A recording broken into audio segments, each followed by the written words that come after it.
attack on a woman is an attack on all of us as women members of parliament.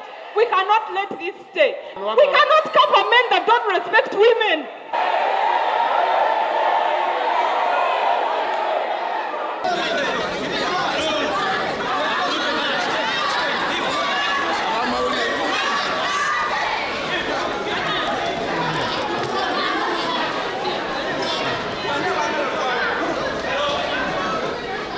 Aberakai tukiriza mu nfuga ya demokrasia ojja mu kibiina kyonna kyoyagala n'oyogera by'oyogedde n'ogenda naye tetukkaanya na kusibuuka mpisa na kutyoboola kitiibwa ky'abakyala okubayita ebigambo bye muze muwulira mwabiwulidde era akatambi bakaplayinze. Gaba members ba parliament tukimanyi nti Zaake tasaanira kubeera mu parliament.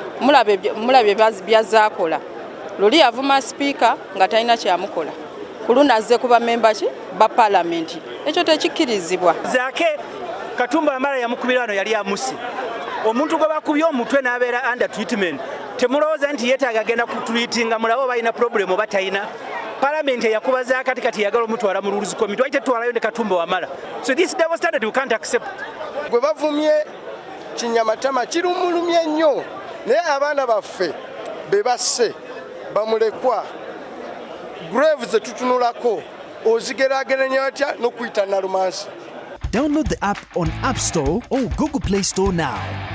Vision Digital Experience, the future of media.